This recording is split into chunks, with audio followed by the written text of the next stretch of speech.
Hello students, welcome back to the channel.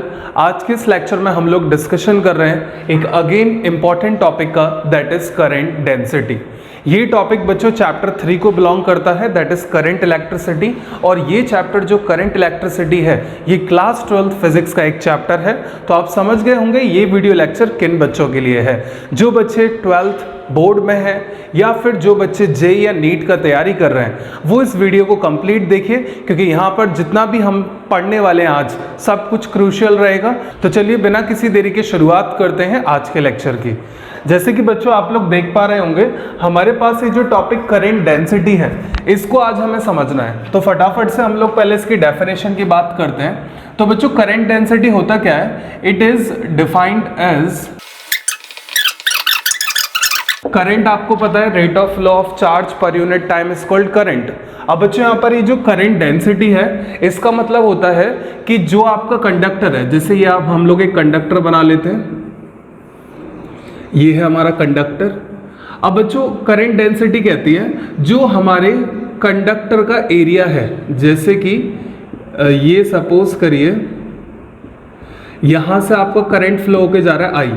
अब हमें क्या करना है, हमें ये देखना है कि ये जो वायर का यहाँ पर आपको एरिया दिख रहा है बच्चों, दिस वन एरिया, इस एरिया से कितना करंट बच्चों बाहर की तरफ निकल के गया, इस एरिया से कितना करंट फ्लो होकर गया, that measurement is known as current density. अब यहाँ पर हम लोग क्या करते हैं बच्चों, करंट डेंसिटी को J सिंबल से डिनोट करते हैं। और करंट डेंसिटी एक वेक्टर क्वांटिटी है, it is a vector quantity, क्योंकि इसके पास बच्चों यहाँ पर एक डायरेक्शन होती है। अभी बताएंगे, धीरे धीरे सुनते रहिए लेक्चर को।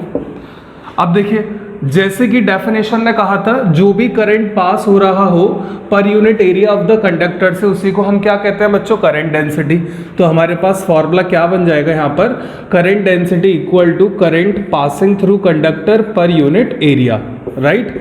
ये बन गया हमारा बच्चों mathematical formula, J equal to I upon A. But एक चीज याद रखेंगे, ये तो चलिए आपका करंट है, ठीक है, जो पास हो रहा है, बट ये क्या है, ये एरिया वेक्टर है बच्चों। आपको यहाँ पर लेना है एरिया वेक्टर। क्लियर हुआ?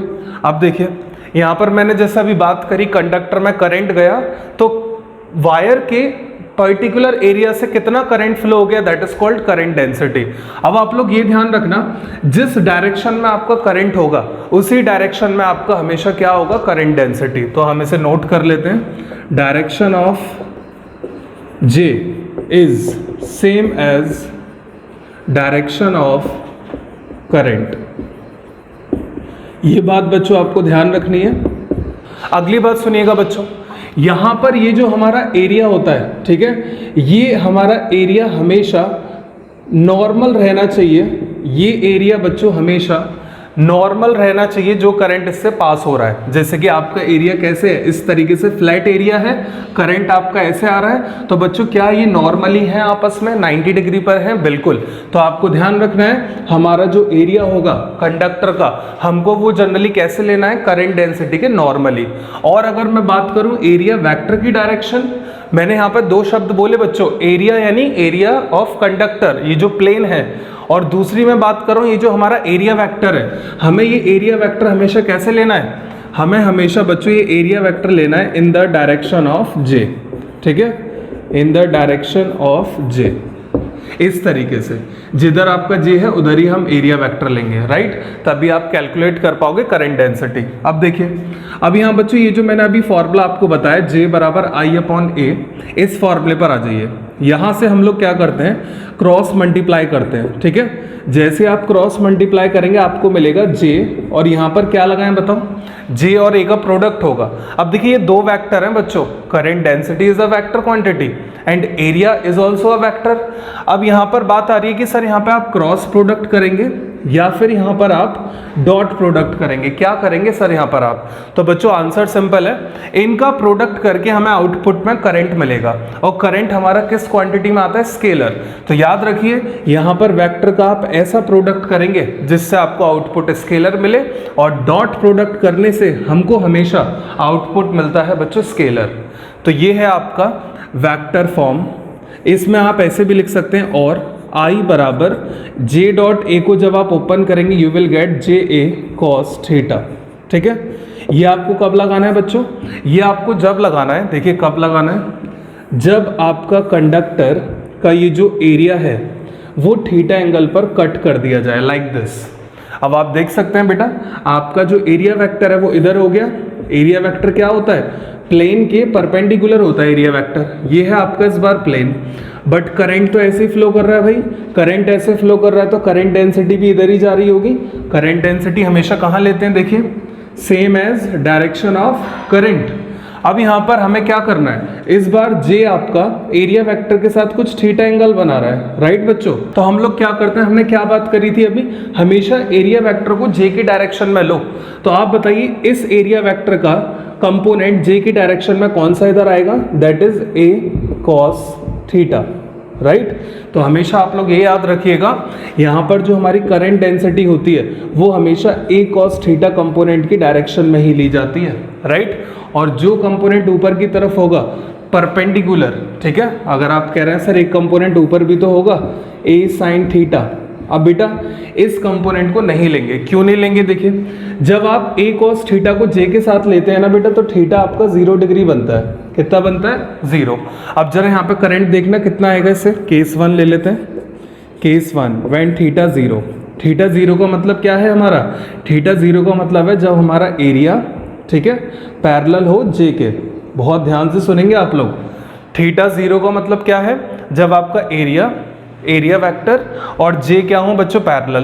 तो अब जरा यहाँ पर रखिए I बराबर जे ए कॉस 0। कॉस 0 कितना होता है? 1। यानी हमारा करंट कुछ ना कुछ आ रहा है, ठीक है, तभी कैलकुलेट हुआ करंट जब आपका एरिया वेक्टर जे की डायरेक्शन में है, पैरेलल है। अब केस नंबर 2 सुनिए, अगर आप कहें नहीं सर हम तो ये कंपोनेंट लेंगे, तो बेटा एरिया ऊपर जे इधर, तो थीटा कितना बना? 90। और जब आप 90 यहाँ पर रखोगे इधर, तो देखिए करंट कितना मिलेगा आपको? 0। तो इसलिए हम लोग हमेशा एरिया वेक्टर का वो कंपोनेंट लेते हैं जो जे की डायरेक्शन में हो, और वो कौन सा कंपोनेंट होता है बच्चों? हमारा ए कॉस थीटा, ठीक है। तो ये हमने समझ लिया करंट डेंसिटी क्या होता है, कौन सा ये क्वांटिटी है, फॉर्मूला क्या है, और थीटा एंगल पर अगर हमारा कंडक्टर कट है तो किस तरीके से फॉर्मूला यूज कर रहे हैं। कब करंट डेंसिटी आपको 0 मिलती है? करंट डेंसिटी बच्चों 0 कब होगी? जब आपका एरिया वेक्टर करंट डेंसिटी के परपेंडिकुलर होगा।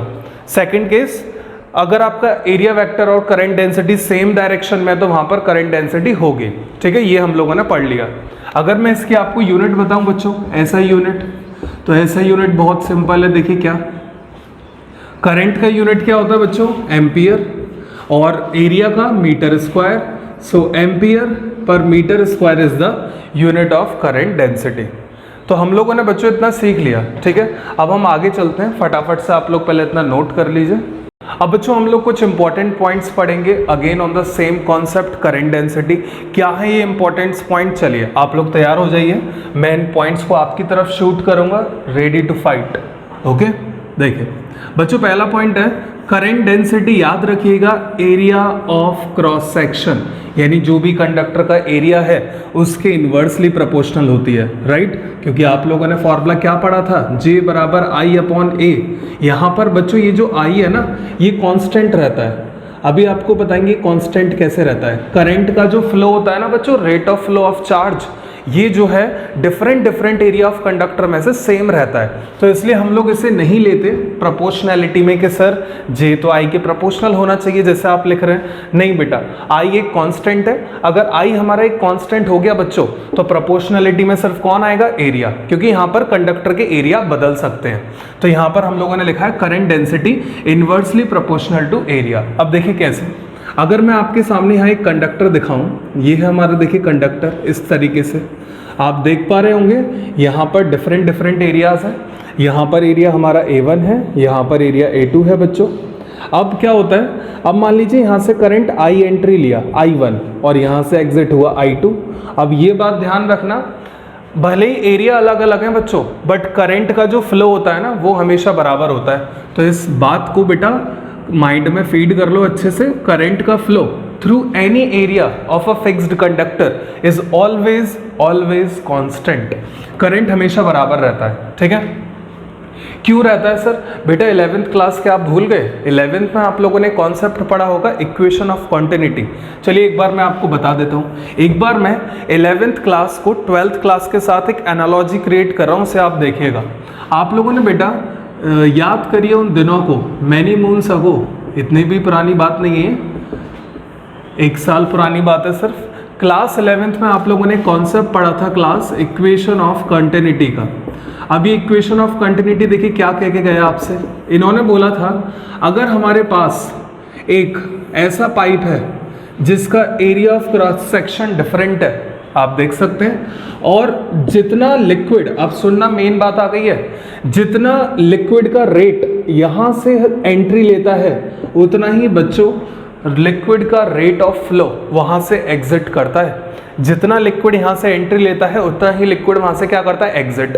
तो यही बेटा इक्वेशन ऑफ कंटिन्यूटी था। यहाँ पे एरिया A1 है, लिक्विड का स्पीड V1 है, यहाँ पे A2 है, यहाँ स्पीड V2 है। तो रेट हमने निकाला था A1 V1 equal to A2 V2, ये निकाला था बच्चों, याद करिए थोड़ा सा। तो यहाँ पर हमने क्या सीखा था, rate of flow of liquid through different area of cross section in a fixed pipe is always constant. But यहाँ पर स्पीड अलग अलग होती है। देखिए एरिया अगर यहाँ कम है तो स्पीड ज़्यादा से एंट्री लेता है लिक्विड, यहाँ एरिया अगर ज़्यादा है तो स्पीड कम से एग्जिट करता है लिक्विड। स्पीड बदलती है बट जो लिक्विड का फ्लो है, लिक्विड का जो रेट है यहाँ से एंट्री और एग्जिट लेने का, वो बच्चों बराबर होता है। बिल्कुल उसी प्रकार लाइकवाइज ये करंट है बेटा, और करंट बिल्कुल लिक्विड की तरह ही होता है। करंट क्या होता है, डेफिनेशन याद करो करंट की, rate of flow of charges. और बेटा लिक्विड की डेफिनेशन यहाँ पे क्या थी, rate of flow of liquid, rate of flow of charges. एक सिमेट्री फॉलो हो रही है, तो आप लोग याद रखेंगे यहाँ जो करंट का फ्लो होता है जितना इधर से होता है उतना ही एग्जिट करता है, सेम होता है, यानी कि ये। ठीक बच्चों, अब सुनिए, ये 11th का कंटेंट है। अब इसके बाद अब सर करंट डेंसिटी का बताइएगा जरा कॉन्सेप्ट। यहाँ पे करंट डेंसिटी मान लेते हैं J1, इधर मान लेते हैं J2।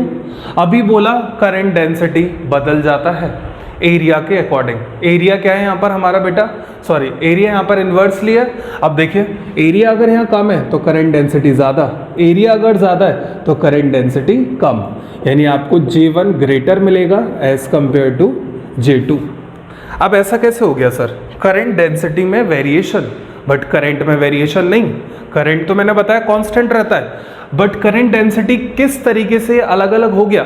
जब एरिया छोटा होता है ना बेटा, तो जो चार्ज अंदर एंट्री ले रहे होते हैं उसकी डेंसिटी, चार्ज की डेंसिटी उस पर्टिकुलर एरिया पर बहुत ज़्यादा होती है, इसलिए आपका करंट डेंसिटी वहाँ ज़्यादा हो जाता है। और दूसरी साइड अगर देखें बड़े एरिया पर, देखिए मैं आपको ऐसे ओरली नहीं बताता, एक डायग्राम और है मेरे पास जिसके थ्रू मैं आपको इसे समझाना चाहता हूँ, क्योंकि यहाँ पर बच्चों आपको कॉन्सेप्ट को ही समझना है। ठीक है, कब तक रट्टा लगाएंगे, इतना बड़ा सिलेबस है, कब तक रटेंगे आप लोग बताइए मुझे।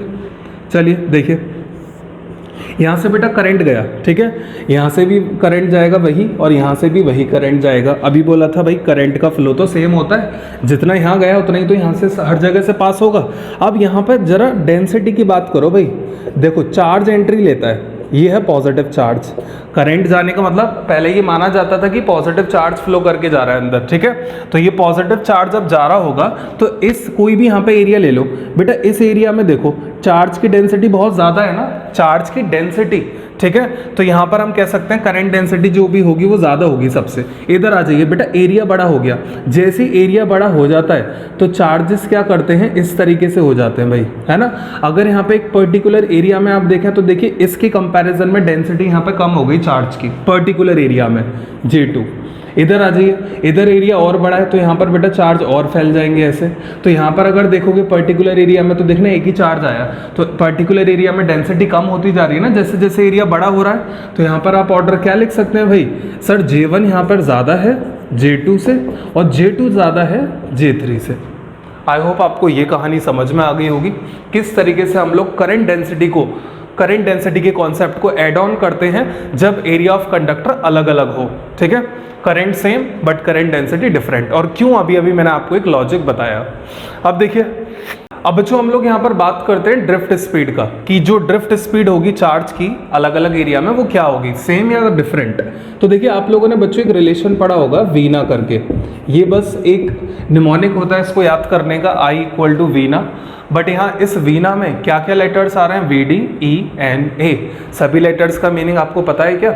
अगर आपको पता है ना तो आप ईमानदारी से पढ़ रहे हैं। चलिए बता देते हैं। It's a drift speed, it's a charge of electron, it's a number of electrons per unit volume in a conductor, it's a area of conductor, it's a current, right? अब बेटा ये रिलेशन जो है ये है करंट और drift speed में। अगर मैं आपसे बोलूँ यहाँ से मुझे ड्रिफ्ट स्पीड निकाल के बताओ तो आप कहेंगे sir it's like a child's play, तो आप लोग इसे कैलकुलेट करके दिखा देंगे लाइक दिस। अब देखिए बेटा, अब मैं आपको ये बताना चाहता हूँ कि ड्रिफ्ट स्पीड जो होगी इस गिवन कंडक्टर में वो क्या होगी अलग अलग एरिया पर। तो आप देखिए करंट तो हमारा कांस्टेंट है भाई, ठीक है, और ये दोनों भी कांस्टेंट है, बट कौन वेरिएबल है यहाँ पे, एरिया। तो हम कह सकते हैं ना कि drift speed sir also inversely to area, also inversely to area. बेटा एरिया कम, यहाँ पे एरिया कम, फिर थोड़ा ज़्यादा A2, फिर A3 और ज़्यादा सर।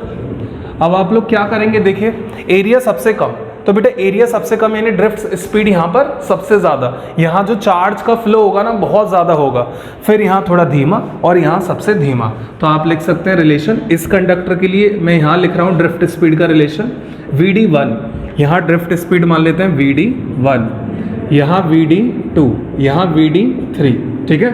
तो यहाँ पे आप क्या लिखेंगे, VD1 is greater than VD2, VD2 is greater than VD3। तो बच्चों इस तरीके से ये कॉन्सेप्ट आपको समझने हैं। आई होप जो आज मैंने आज के लेक्चर में आपको पढ़ाया है, जो कुछ भी आपके सामने एड्रेस किया है, सब कुछ आपको क्रिस्टल क्लियर हुआ होगा।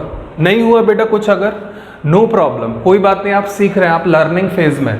कभी कभी ऐसा होता है एक ही गो में चीज़ें नहीं आती हैं, रिवीजन करना पड़ता है, ठीक है। तो आप लोग क्या करिए, पहले ये लेक्चर देख लीजिए पूरा, फिर उसके बाद जो भी डाउट आए यू कैन सिंपली कॉमेंट अस, हम आपके आंसर को रिजॉल्व करेंगे। आज के लिए हम इतना ही रखते हैं, जितना भी हमने पढ़ा है इसको रिवाइज करिए। और मैं हर वीडियो में आपसे बोलता हूँ, आपको अगर लग रहा है कि सर इस टॉपिक पर वीडियो बनाइए, इस टॉपिक में हमें ज़्यादा कन्फ्यूज़न है इसको समझने में, तो आप प्लीज़ उसे कमेंट करें। तो इसलिए बच्चों ये है आज का कॉन्सेप्ट करंट डेंसिटी का, इतना ही हम लोग रखेंगे। अब हम आपसे मिलते हैं अपने नेक्स्ट वीडियो में। Till then keep learning.